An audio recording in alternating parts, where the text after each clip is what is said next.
Today, if MMT is the answer, what's the question?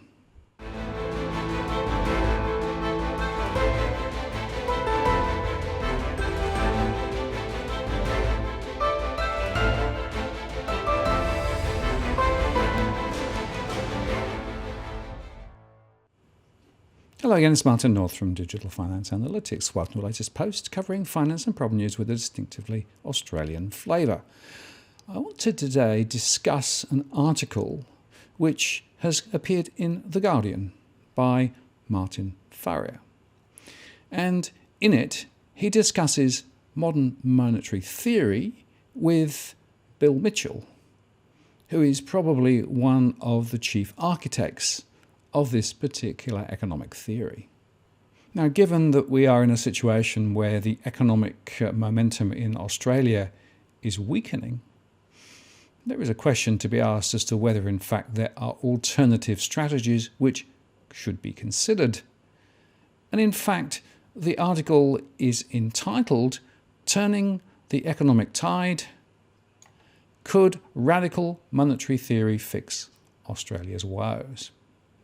And so Martin starts off the article by saying that Bill Mitchell is the leading Australian proponent of modern monetary theory and argues that the government should abandon their obsession with budget surpluses. And he goes on to say, another week and another glut of evidence that the Australian economy is flatlining. Growth figures show that households have stopped spending and that the economy is being propped up by a few government projects.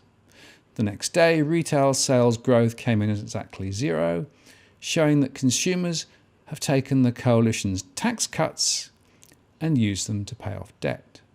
But as Josh Frydenberg rebuffed the Reserve Bank's call for huge new federal spending and instead trumpets the possibility of returning Australia Proprietary Limited to surplus, it seems increasingly likely the denizens of Martin Place will cut the cash rate again in February to kickstart the economy.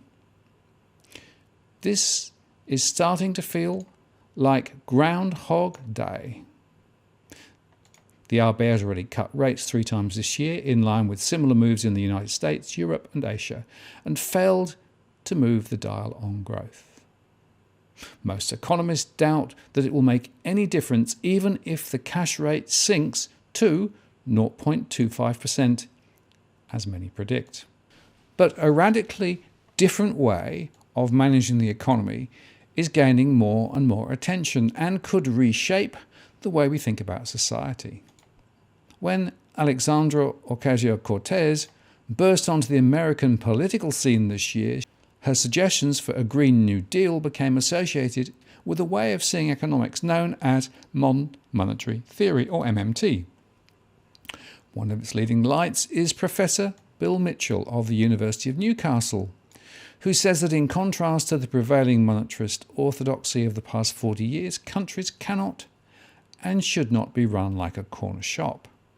He argues that any country, such as Australia, that issues its own currency can create as much money as it needs to meet the needs of its people and not worry about Frydenberg-style balancing of the books.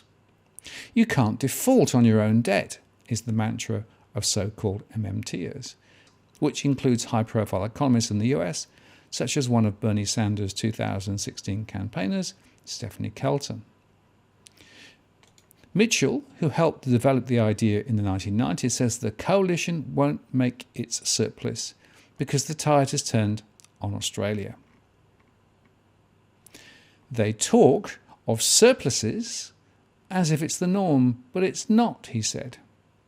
Australia has always run a small deficit of 2 to 3%.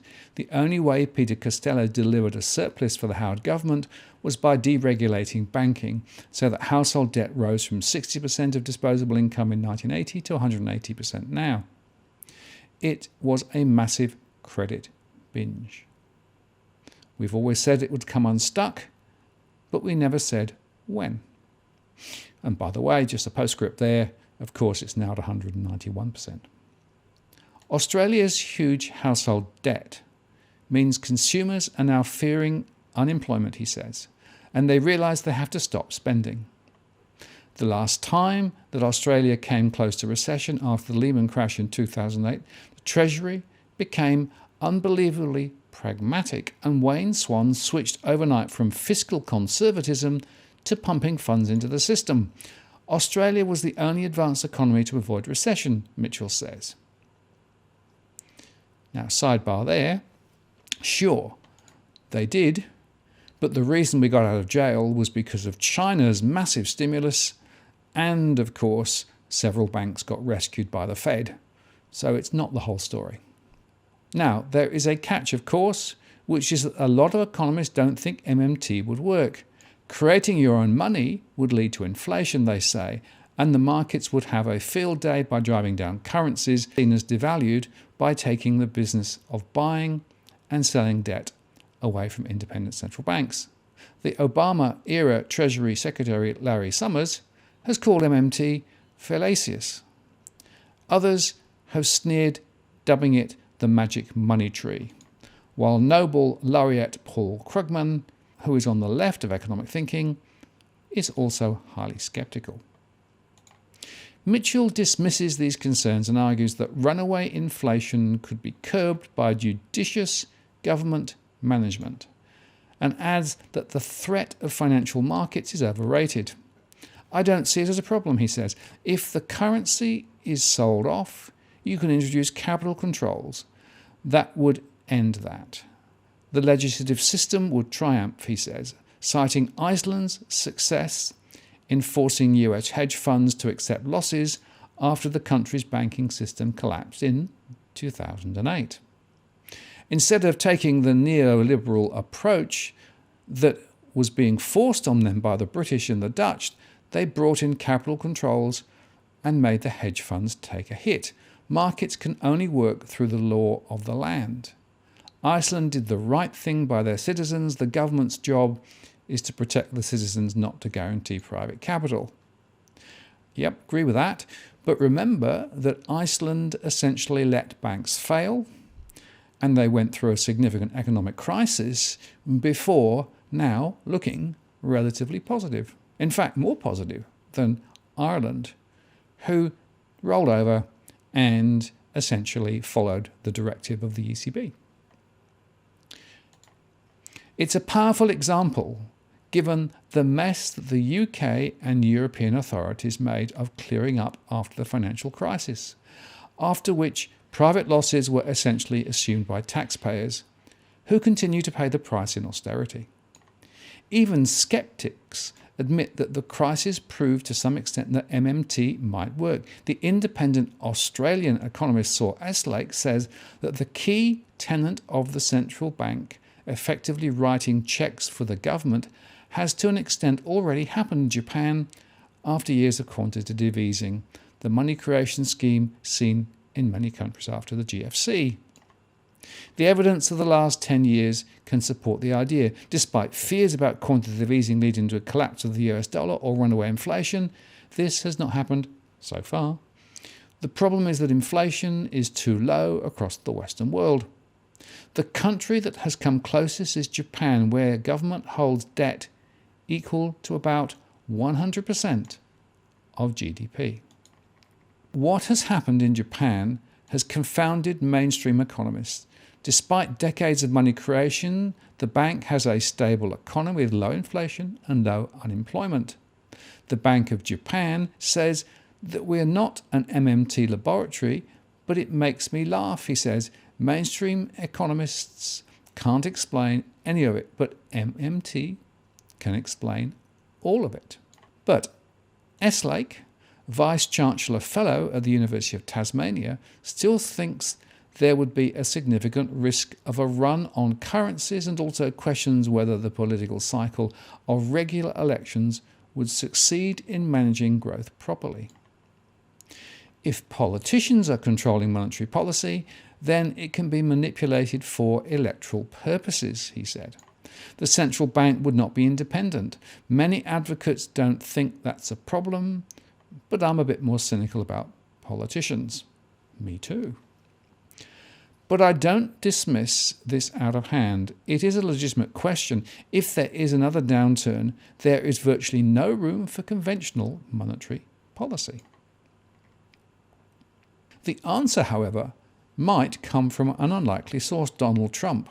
For Mitchell, the 2020 US election will come too early for champions of his thinking to emerge victorious. But he believes the current resident of the White House, by drastically increasing the US deficit, is busily laying waste to the monetarist orthodoxy that has gripped international economic thinking for decades.